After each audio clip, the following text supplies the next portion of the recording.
자, 오늘 강의는 상황 판단 토픽 중 규칙 적용 및 계산 비교에 관련된 이야기를 나눠볼 겁니다. 규칙 지침형 문제, 계산 비교형 문제 해결하는 방법에 대해서 몇 가지 알려드릴 거예요. 자, 목차 한번 봅시다. 자, 먼저 규칙 지침형 문제가 어떤 문제인지 알아보도록 하겠고, 그 다음에는 계산 비교형 문제에 대해서 알아보겠습니다. 다음 세 번째로는 조건을 적용할 때 활용할 수 있을 만한 방법들 알려드릴 거고, 문제 풀 때 활용할 만한 팁들을 추가로 알려드릴 거예요. 그리고 마지막으로 4문제 정도 되는 예제 문제를 풀어볼 겁니다. 참고로 제가 여기서 언급하고 있는 규칙 지침형 문제, 계산 비교형 문제는 하중 선생님의 문제 분류 유형을 그대로 따랐어요.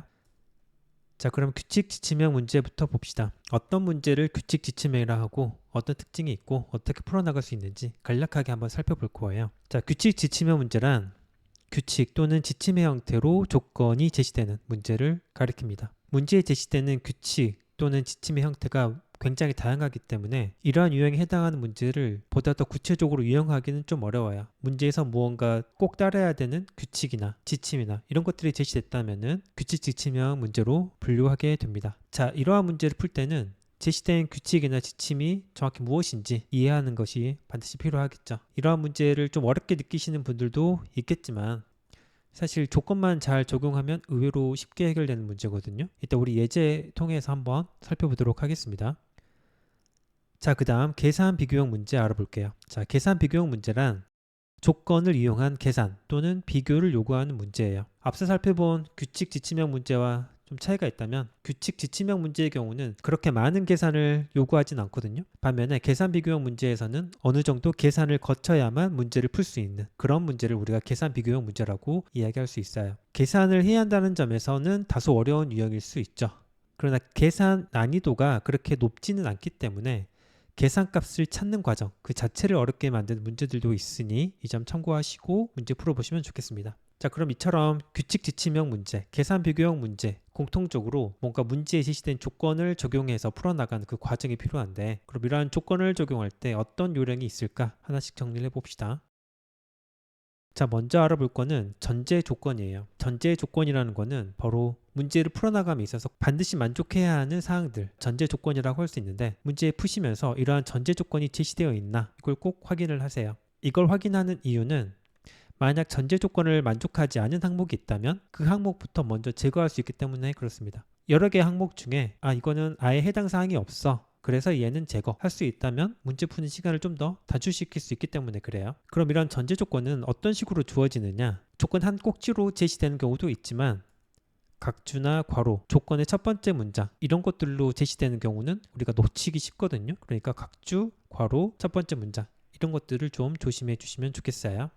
자, 그 다음에 알아볼 거는 예외 조건입니다. 대부분의 문제에서는 원칙과 예외를 구분하거든요. 문제를 푸실 때 이거는 반드시 만족해야 되는 원칙이야, 또는 예외적인 상황에 한해서는 이 조건을 따를 수 있어, 그런 식의 구분을 하는 경우가 많습니다. 그렇기 때문에 원칙과 예외를 잘 구분하셔서 조건 내용을 해석하셔야 돼요. 일반적으로는 원칙을 먼저 적용하고 예외 조건을 나중에 적용하는 게 맞습니다. 하지만 여러분들이 문제 푸는 게 익숙해지시고 또는 경우에 따라서는 원칙보다 예외 조건을 먼저 따지는 것도 가능해요. 어차피 원칙에 해당하더라도 예외 조건에도 해당이 되면은 원칙 무시하고 그냥 바로 예외 조건을 적용하는 이런 것도 충분히 가능할 수 있거든요. 문제 푸시다 보면 이런 상황들을 종종 만나실 겁니다.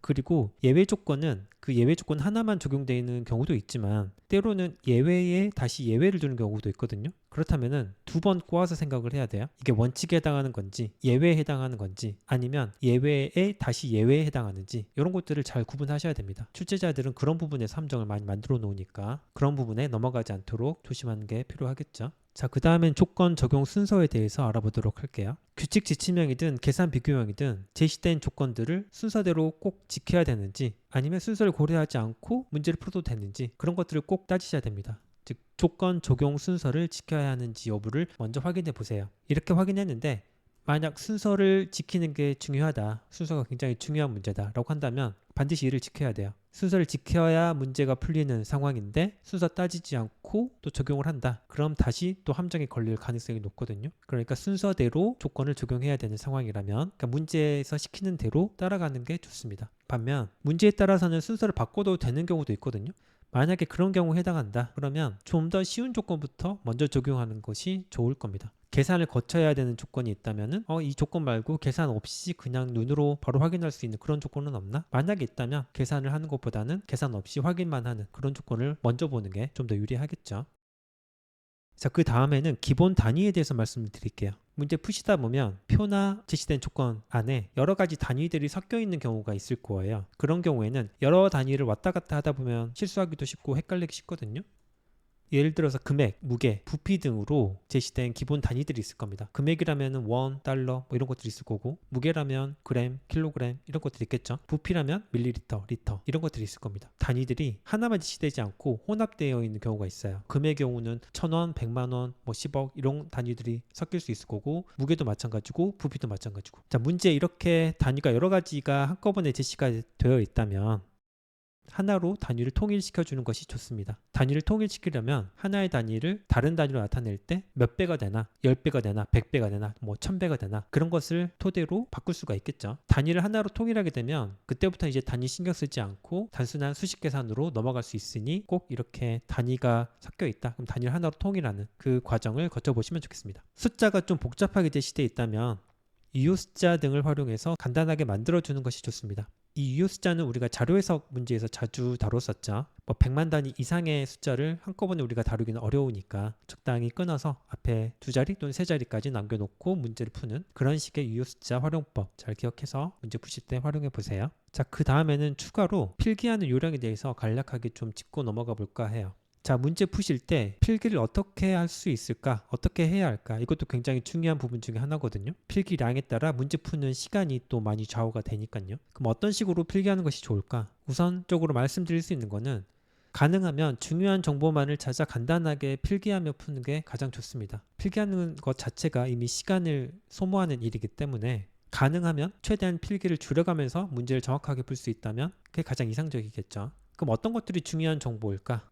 문제에 나열된 조건들을 가능하면 표 형태로 한번 구조화를 해보세요. 물론 경우에 따라서는 표가 아닌 다른 그림 형태로 구조화할 수도 있을 겁니다. 문제에 나열된 조건들을 표 형태로 또는 그림 형태로 구조화한다는 것은 어떤 걸 의미하느냐? 만약 조건에 사람 이름이 등장했다. 그렇다면 각 사람에 대한 특징들을 표나 그림으로 정리해 볼 수 있을 겁니다. 사람이 아닌 대안이나 또는 일반적인 사물일 수도 있을 거예요. 그 각각에 대해서 문제에서 어떤 것들을 비교하라고 묻고 있는지, 계산하는데 어떤 항목들을 사용하고 있는지 그런 것들을 중심으로 정리해 보시라는 의미예요. 그리고 이렇게 표나 그림 형태로 구조화할 때 도형이나 밑줄, 숫자, 알파벳 등을 적극 활용해 보시면 좋습니다. 자, 이렇게 도형이나 밑줄, 숫자, 알파벳 등을 활용하면 문제를 좀 더 시각적으로 보기 쉽고 알기 쉽게 정리하시는데 도움이 되실 겁니다. 어떻게 하는지는 이따 예제 문제를 통해 같이 한번 보도록 할게요. 자, 그 다음으로 선지를 활용하는 방법에 대해서도 간략하게 팁을 좀 드릴게요. 우리가 푸는 피셈 문제는 전부 객관식이거든요.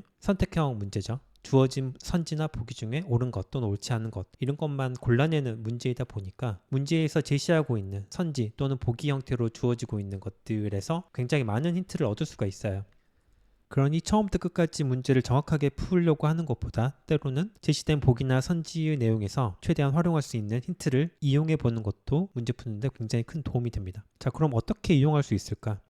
일단 각각의 보기 및 선지에서 차이가 있거나 특징을 보이는 부분에 주목해 보세요. 너무 일반적인 내용이라 잘 와닿지 않을 텐데 이따 우리 같이 예제 문제 풀면서 어떻게 이걸 적용해 볼 수 있는지 찾아볼 겁니다. 그리고 때로는 보기나 선지를 대입해서 문제를 풀어볼 수도 있어요. 어차피 답은 5개 중에 있거든요. 그럼 그 중에 어떤 선지를 대입했는데 주어진 조건에 위배되는 것이 없다. 그러면 그 선지는 조건에 해당하는 정답일 가능성이 높습니다. 반면에 어떤 선지를 대입을 했는데 특정 조건에 위배되는 게 있다. 그거는 조건을 만족하지 못하는 어찌 보면 오답에 가까운 게 될 수 있죠. 좀 더 자세한 내용은 이따 문제 풀면서 같이 한번 보도록 할게요. 자, 그럼 지금부터는 지금까지 알아본 규칙 지침형 문제, 계산 비교형 문제, 풀이 요령을 토대로 예제 문제를 풀어보도록 할게요. 자, 4문제를 풀어볼 거거든요. 영상 더보기란 링크에 예제 문제와 관련된 자료들을 업로드해 두었으니 참고하시고 이 영상 끝까지 계속 시청해 주세요. 가능하시면 문제 먼저 풀어보시고 난 뒤에 영상 마저 들어보시면 좋겠습니다. 자, 그럼 첫 번째 문제예요.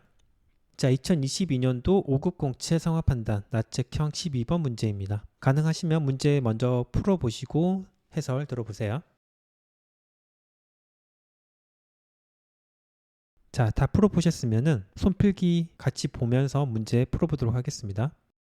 자, 문제 볼게요. 다음 글을 근거로 판단할 때 사무관을 옳게 암호화한 것은, 아래 문제를 보니까 A 암호화 방식은 단어를 자모 변환표와 난수표를 이용하여 암호로 변환한다 라고 했어요. 자모 변환표, 난수표 제시가 되어 있네요. 이것만 가지고는 문제 풀기는 어려우니 아래 조건을 마저 봅시다. 우선 암호화하고자 하는 단어의 자모를 초성, 첫 자음자, 중성, 모음자, 종성, 받침, 순으로 나열하되 종성이 없는 경우 초성, 중성으로만 나열한다. 예를 들어 행복은 히읗, 에, 이응, 비읍, 오, 기억이 된다. 그렇게 어렵지 않은 조건이죠. 다음 두 번째. 그 다음 각각의 자모를 자모 변환표에 따라 대응하는 세 개의 숫자로 변환한다. 예를 들어 행복은 이와 같이 변환된다. 자, 위에 자모 변환표 보니까 각 자모마다 세 자리의 숫자로 각각 변환되어 있네요. 조건에서 시키는 대로 하면 될 것 같고, 다음 세 번째 조건. 변환된 숫자와 난수표의 숫자를 가장 앞의 숫자부터 순서대로 하나씩 대응시켜 암호 숫자로 바꾼다. 이때 암호 숫자는 그 암호 숫자와 변환된 숫자를 더했을 때 그 결과값의 1의 자리가 난수표의 대응 숫자와 일치하도록 하는 0부터 9까지 숫자이다. 따라서 행복에 대한 암호문은 이와 같다라고 했어요. 자, 문제 계속 풀기 전에 이 조건이 어떻게 주어져 있는지 다시 한번 봅시다. 자, 위에서 행복이 915 이렇게 시작을 했었잖아요. 915. 근데 난수표를 보니까 난수표의 첫 시작은 484로 돼요. 암호문은 어떻게 만들어준다고 했냐? 각각의 자릿수에다가 얼마를 더해야 그 1의 자릿수를 난수표에 있는 484로 이렇게 만들어줄 수 있느냐? 그런 거죠. 그럼 9에다가 얼마를 더해야 1의 자리를 4로 만들어줄 수 있을까? 9에다 5를 더해주면 9 더하기 5는 14니까 1의 자리가 4가 되네. 그래서 9에 대응하는 암호문의 숫자는 5가 되는 거죠. 그 다음은 어떻게 될까? 1에다가 얼마를 더해야 8이 되나? 7이겠죠. 그래서 7이 되는 것이고, 이와 같이 암호문을 만들어주는 구조라는 것을 이해를 해주시고, 다시 문제를 보면 여기서 묻고 있는 것은 사무관을 옳게 암호한 것을 찾으라고 했거든요. 자, 그럼 먼저 해야 될 거는 사무관의 각 자모별로 자모 변환표에서 찾은 숫자, 이거부터 확인을 해 주셔야 되겠죠. 그럼 시옷 아니까 시옷이 여기 있고 아가 여기 있고, 그 다음 무, 미음이죠. 미음, 우, 관, 기역, 오, 아, 니은이니까 기역, 오, 아. 자, 여기서 보면 오하고 아를 따로 보면 안 되고 와로 하나로만 되어 있죠. 그래서 와, 요거를 놓치시면 안 되고, 그 다음에 니은, 그렇게 해서 조합을 해주시면 돼요. 자, 여기서는 두 가지로 문제 푸는 걸 보여드릴 텐데, 자, 일단 정석적인 풀이 먼저 봅시다. 4 같은 경우는 제가 위에다 적어놨죠. 479, 775 이렇게 시작해요. 그럼 각각의 숫자에 얼마를 더해야 난수표에 있는 484, 496을 만들어줄 수 있을까? 자, 4 같은 경우는 0을 더해야겠죠. 이미 4가 나왔으니까. 그래서 0으로 시작을 해야 될 것이고, 7 같은 경우는 1을 더해야 8이 되고, 9는 5를 더해야 4가 되고, 그래서 0, 1, 5 이렇게 시작을 해야 돼요. 그럼 선지 중에 3번하고 5번은 해당이 안 되겠죠. 여기는 9, 0, 5로 시작을 하니까 3번하고 5번은 답이 안 되겠네. 그리고 나서 479, 775, 537, 456, 120, 189, 623 이게 이제 자모 변환표로 바뀐 숫자인데, 그럼 여기까지 놓고 보면은 전체 자리 숫자가 하나, 둘, 셋, 넷, 다섯, 여섯, 일곱, 7 곱하기 3 해서 21자리거든요. 근데 4번하고 5번은 21자리를 넘어요. 자릿수가 맞지 않는다는 겁니다. 그럼 4번도 정답은 아니겠구나. 그럼 1번하고 2번만 남아요. 자, 그럼 여기서 우리가 하나씩 일일이 변환해서 답을 찾을 수도 있지만 1번하고 2번을 보시면은 다른 부분이 딱 한 군데거든요. 가운데 여기 6, 3, 4로 되느냐 7, 8, 9로 되느냐, 지금 이 부분이 달라요. 자, 그러면 여기가 지금 어디에 해당하냐면 사무관이니까 사, 시옷, 아, 미음, 우. 그래서 우 자리거든요. 그럼 우가 4, 5, 6이잖아요. 자, 4, 5, 6. 4, 5, 6에다가 각각 얼마를 더해야 1, 4, 5가 되나? 7, 8, 9가 되겠네. 그렇게 해야 1, 4, 5가 나오니까요. 그래서 1번이 정답이 안 되고 2번이 정답이 됩니다. 자, 이게 정석적인 풀이이고, 자, 아까 알려드린 문제 풀이 팁을 활용해서 다시 한번 풀어봅시다. 자, 먼저 추천하는 방법은 자모 변환표에 있는 숫자들이 다 세 자리씩 끊어져 있잖아요. 그러면 문제 푸실 때 아예 1번, 2번까지 각각의 숫자를 세 자리씩 끊어보는 거예요. 끊어보면은 제일 마지막에 4번하고 5번은 1, 2, 3번보다 자릿수가 더 기네. 그럼 자릿수만 먼저 따졌을 때 1, 2, 3번 쪽에 답이 있을지 4, 5번 쪽에 답이 있을지 우리가 확인할 수 있죠. 아까 봤듯이 사무관 같은 경우는 총 7개 자모로 이루어져 있어요. 그렇다면 4번하고 5번은 자릿수가 맞지 않기 때문에 얘는 해당 사항이 없어. 그럼 지울 수 있는 거죠. 선지를 활용해서 푸는 건 이런 식으로 푸는 거예요. 자, 지워놓고 보니까 그럼 1, 2, 3번 보니 처음 시작이 다르죠. 처음 시작이 1, 2번은 0, 2, 로인데 3번은 9, 0, 5예요. 첫 자리 숫자만으로도 확연히 구분이 되겠네요. 첫 자리가 0으로 시작하냐 9로 시작하냐, 그것만 따진다면 지금 여기는 15짜리잖아요. 그럼 479 첫 자리는 4예요. 4에다가 얼마를 더해야 4가 될까? 0일 겁니다. 9는 아니에요. 그러면 3번도 지워지고, 그리고 나머지는 똑같아요. 나머지는 1번하고 2번을 비교해 보니 네 번째가 다르구나. 네 번째는 아까 우 자리였죠. 거기서 올바른 암호문은 7, 8, 9였으니 1번도 정답이 아니겠네. 그래서 정답은 2번. 이렇게 푸시면 되겠습니다. 자, 다음 2번 문제 가볼게요. 자, 이번 문제도 미리 한번 풀어보시고 해설 한번 들어보세요. 자, 풀어보셨나요? 손필기 같이 보면서 문제 풀어봅시다. 자, 2번. 다음 글과 상황을 근거로 판단할 때 청년 미래공지에 참여 가능한 기업을 모두 고르면, 참고로 이 문제는 2022년도 5급 공채 성합판단 나책형 16번 문제입니다. 자, 2022년 청년 미래공지에 참여 기업 모집 공고문. 먼저 목적이 나오네요. 미취업 청년의 중소기업 유입을 촉진하고 청년 근로자의 장기 근속과 자산 형성을 지원한대요. 여기 그렇게 중요한 조건은 아닌 것처럼 보이고, 자, 두 번째 중요한 내용 나오네요. 참여 자격. 자, 아까 우리 전제 조건과 예외 조건을 구분하라고 했거든요. 참여 자격이라고 했으면은 이거는 웬만하면 전제 조건에 해당할 겁니다. 자격도 안 되는데 이러이러한 혜택을 주는 건 말이 안 될 테니, 그럼 참여 자격을 갖추고 있는 사람은 누군가, 참여 자격을 갖추고 있는 기업은 어딘가 한번 봅시다. 고용보험 피보험자 수 5인 이상 중소기업이라고 했고, 고용보험 피보험자 수를 따지는구나. 두 번째, 고용보험 피보험자 수 1인 이상 5인 미만, 즉 5인이 안 되더라도 청년 기업은 참여 가능하다라고 했어요. 그럼 청년 기업은 뭐지? 자, 여기 아래 각주 이런 거 조심하라고 했어요. 각주 보니까 청년 기업 뭐라 돼 있냐? 14세 이상 39세 이하인 청년이 현재 대표이면서 사업을 개시한 날부터 7년이 지나지 않은 기업. 자, 그럼 일단 여기까지만 보고 상황 한번 봅시다. 2022년 현재 중소기업에 관한 정보는 다음과 같다. A부터까지 나와 있네요. 자, 고용보험 피보험자 수 여기를 먼저 봐야 돼요. 자, 여기에 5인 이상 중소기업이라고 했으니 A하고 B는 별 문제 없네. 근데 C, D, E는 5인이 안 돼요. 5인이 안 되니까 첫 번째 조건은 해당이 안 되고 두 번째로 가야 돼요. 즉 청년 기업인지 여부를 따져줘야 된다는 겁니다. 근데 청년 기업 아까 뭐라고 했냐? 14세 이상 39세 이하인 청년이 현재 대표라고 했거든요. 대표자 나이를 보니까 C 같은 경우는 40세로 39세를 초과하죠. 39세 이하는 아니에요. 그러면 C는 대표자 나이 조건 때문에 해당이 안 되겠구나. C 일단 지우고, C 지우면 1번하고 5번은 정답이 안 되겠네요. 그 다음 D하고 E는 39세라서 대표자 나이는 괜찮아요. 근데 그 다음에 뭐라고 돼 있냐? 사업을 개시한 날부터 7년이 지나지 않은 기업이라고 단 말이에요. 사업 개시 경과 연수를 보면은 D는 6년이라서 괜찮아요. 7년 안 지났으니까. 근데 E는 8년으로 이미 7년을 지났죠. 그럼 E도 해당은 안 되겠네. E도 지워야. 자, 그러면 1번, 4번, 5번은 추가적인 조건을 보거나 계산하는 것도 없이 정답에서 제외돼 버려요. 남는 거는 2번이랑 3번만 남네. D는 자동으로 들어가겠구나. 선지 구조상 그렇잖아요. 우리가 볼 건 A하고 B예요. A하고 B 중에 어느 기업이 가능한가, 요걸 봐야 되거든요. 조건 다시 봅시다. 참여 제한도 있어요. 청년수당 가입 유지율이 30% 미만인 기업은 참여 불가하대요. 단 청년수당 가입 인원이 2인 이하인 경우는 참여 가능하다. 2인 이하가 지금 D에 해당하니까 그래서 D는 참여되는구나. 쉽게 해결할 수 있고, 그럼 A와 B의 청년수당 가입 유지율을 따져줘야 돼요. 청년수당 가입 유지율 아래 각주식으로 또 나와 있네요. 청년수당 가입 인원이 분모, 이쪽이 분모, 그리고 청년수당 6개월 이상 가입 유지 인원, 이쪽이 분자로 해서 계산해 주시면 됩니다. 기준이 되는 비율은 30%이기 때문에 30%를 넘냐 못 넘냐 그것만 따져주면 돼요. 근데 A 같은 경우는 25라고 하면은 25의 30%는 7.5거든요. 7.5는 돼야 30%인데 여기 7명밖에 안 되니까 A는 30%가 안 되겠네. 근데 B는 충분히 넘죠. 그래서 A도 안 돼서 A 지우면은 정답은 3번으로 되겠습니다. 자, 이렇게 풀어주시면 되고, 다음에 3번 가볼게요. 자, 이 문제도 한번 풀어보시고 해설 들어보세요. 자, 풀어보셨죠? 해설 같이 한번 봅시다.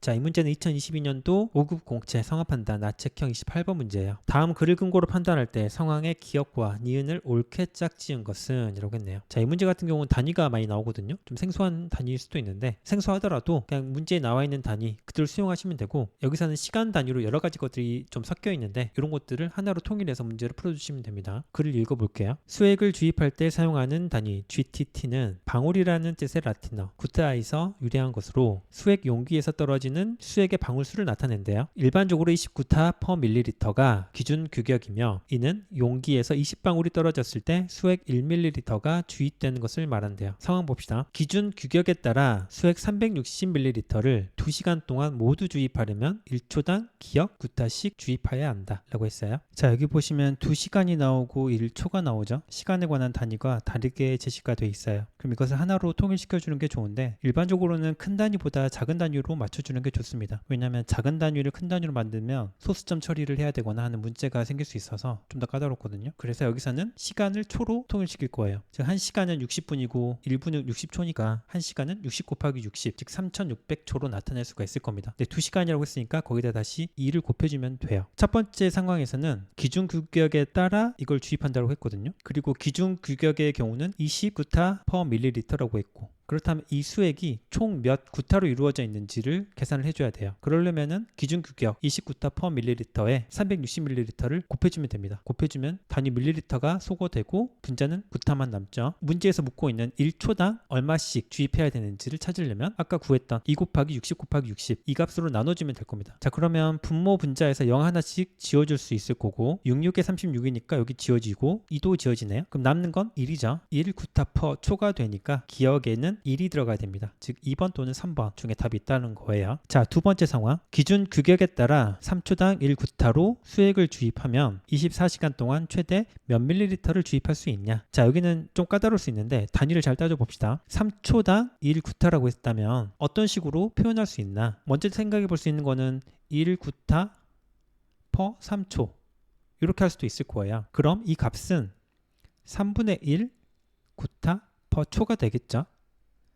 이렇게 바꿔놓고 문제를 푸셔야 돼요. 자, 그리고 기준 규격은 29타 per ml란 말이에요. 근데 최종적인 단위는 밀리리터로 나와야 돼요. 그 의미는 구타라는 단위를 없애줘야 된다는 겁니다. 어떻게 없애줄 수 있을까? 자, 여기서도 보면 시간 단위가 시간, 초 이렇게 나뉘어져 있죠. 하나로 통일해야 돼요. 똑같이 시간을 초로 바꿀 겁니다. 그럼 24 곱하기 60 곱하기 60초가 되겠네요. 자, 그런데 우리가 문제를 보니 기준 규격의 단위는 구타 per ml예요. 그리고 수액을 주입하는 속도는 3분의 1 해서 구타 per 초라고 되어 있고 최종 단위는 밀리리터로 나와야 돼요. 그럼 이러한 단위들을 잘 조합을 해보면 분모에 구타 per 밀리리터가 들어가고 여기에 초를 곱해주면 초 지워지고 구타 지워지고 분모에 있는 밀리리터가 분자로 빠지게 돼서 우리가 원하는 답이 나오거든요. 그런 식으로 식을 세워봅시다. 자, 그러면 분자에는 3분의 1 구타 per 초가 들어가고 분모에는 기준 규격인 29타 per ml가 들어가고 여기에다가 24 곱하기 60 곱하기 60초 요거 곱해주면 돼요. 그러면 아까 봤죠? 구타 지워주고 초 지워지고 0 하나 지워주고 그리고 여기 보시면은 2분의 3분의 1 번분수가 되는데 이 부분 계산해보면 여긴 6분의 1이 돼요. 그럼 24를 6으로 나눌 수 있겠네요. 그래서 4가 되고 남는 거는 4 곱하기 6 곱하기 60. 자, 전체적으로 계산해보시면 얼마 나와요? 4, 6에 24 거기다 6 곱해주면은 1440이 나옵니다. 즉 1440ml가 돼요. 그래서 이 문제의 정답은 3번이 되겠네요. 이은이 좀 까다로운데 우리가 최종적으로 구하려는 단위를 찾으려면 어떤 식으로 숫자를 조합을 해야 될까? 그런 관점에서 접근해 보시면은 그렇게 어렵진 않을 겁니다. 자, 4번 보죠.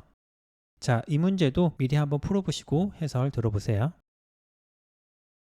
자, 풀어보셨나요? 손필기 같이 한번 봅시다. 자, 이 문제는 2022년도 5급 공채 성화판단 나측형 29번 문제입니다. 값은 ABC 세 가지 진로에 대해 비용 편익 분석, 편익 빼기 비용이라고 했네요. 이걸 통해 최종 결과값이 큰 순서대로 순위를 정하려고 한대요. 각 진로별 예상되는 편익은 다음과 같다. 편익은 근속 연수 곱하기 평균 연봉 이라고 했고 연금이 있는 경우 편익의 1.2를 곱한대요. 자, 그리고 아래 표가 제시되어 있네요. 자, 그러면 바로 편익을 계산해 봅시다. 일단 A, B, C 중에 연금이 있는 사람은 C밖에 없네요. 그럼 C의 경우는 여기다가 1.2를 곱하고 나머지 A, B는 1.2 따로 곱할 필요 없이 근속연수에다가 평균연봉 곱해주면 되죠. A, B, C 각각의 근속연수랑 평균연봉을 곱해보려고 했더니 지금 보면 단위가 다르거든요. 여기는 억 원이고 여기는 1000만 원이에요.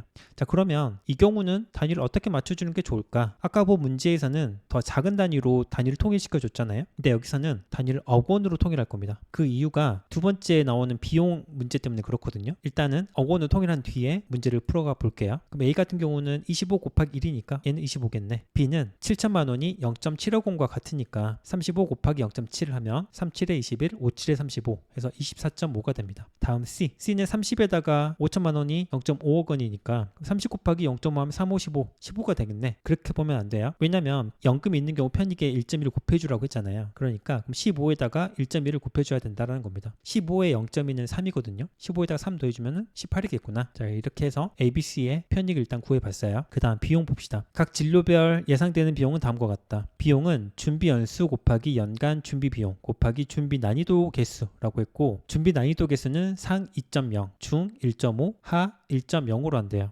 그리고 연고지가 아닌 경우 비용에 2억 원을 더한다 라고 했단 말이에요. 자, 여기에 더해주는 값이 2억으로 제시가 되어 있기 때문에 위에서 단위를 억 원으로 통일한 겁니다. 물론 1000만 원으로 하고 여기에 2억 원은 10천만 원 그렇게 생각하고 문제를 푸셔도 상관없어요. 어차피 단위 하나로 통일된 건 똑같으니까. 자, A, B, C 중에 비연고지는 B하고 C네요. 그럼 여기에 각각 2억 원을 더해 주는구나. A부터 봅시다. A, 준비 연수는 3년이고 연간 준비 비용 6천만 원에서 6을 그대로 쓰면 안 돼요. 단위를 억 원으로 통일한다고 했으니까 그럼 얘는 0.6억 원이구나. 준비 난이도 중은 1.5죠. 그럼 1.5도 곱해줘야겠네. 그럼 3 곱하기 0.6 곱하기 1.5 이렇게 해줘야 되거든요. 일단 3 곱하기 0.6 하면 1.8이고 1.5는 0.5배 해준 걸 더해주면 되는데 0.5배 한다는 거는 절반이거든요. 그럼 1.8의 절반은 0.9 1.8에다가 0.9를 더해주면 2.7이 되죠. 그래서 A의 비용은 2.7이 됩니다. B 봅시다. 준비 연수는 1년 연간 준비 비용은 1천만 원 즉 0.1억 원. 준비 난이도는 하니까 얘는 1이에요. 그렇다면 1 곱하기 0.1 곱하기 1이니 0.1이죠 여기까지. 그런데 비연고지로 인해서 비용이 2억이 추가됩니다. 그럼 B는 비용이 2.1이 되겠네요. 다음 C 준비 연수 4년 연간 준비 비용은 3천만 원 0.3억 원. 준비 난이도는 상이에요. 그럼 여기다 2를 곱해줘야 돼요. 그럼 여기까지 계산해 보시면 4 곱하기 0.3 곱하기 2 4 곱하기 0.3은 1.2 거기다 2배 해주니까 2.4 비연고지 2억 더해주면 C는 4.4가 되겠네요. 자, 그리고 평판도도 있어요. 평판도가 1위인 경우 비용 편입 분석 결과값에 2를 곱한대요. 자, 그러면 비용 편입 분석 결과 계산해 봅시다. A 같은 경우는 25에서 2.7을 빼준 22.3 평판도는 1위가 아니기 때문에 이게 확정된 값이 되고요. 다음에 B는 24.5에서 2.1을 빼주는 거니까 22.4가 되는 거고 다음에 C는 18에서 4.4를 빼주면 여기까지만 계산해 보시면은 여기는 13.6이잖아요. 13.6이라서 여기까지만 계산하면 C가 가장 낮아요. 그런데 C가 지금 평판도가 1이잖아요. 1이니까 23.6에다가 2를 곱해줘야 됩니다. 곱해보시면은 13 곱하기 2 하면 26, 0.6 곱하기 2 하면 1.2니까 27.2가 돼서 C가 가장 높은 비용 편익을 받게 돼요. 최종 결과값이 큰 순서대로 순위를 정한다고 했으니 1위가 C가 되고 2위는 B, 3위는 A가 되겠네요. 그래서 이 문제의 정답은 5번이 되겠습니다. 자, 지금까지 규칙 적용 및 계산 비교를 주제로 규칙 지침형 문제, 계산 비교형 문제의 의미와 푸는 방법에 대해서 알아봤습니다. 오늘 강의에서 다룬 내용 잘 참고하셔서 앞으로 문제 푸실 때 활용해 보세요. 자, 그럼 우린 또 다음 시간에 또 뵙도록 합시다. 수고 많으셨습니다.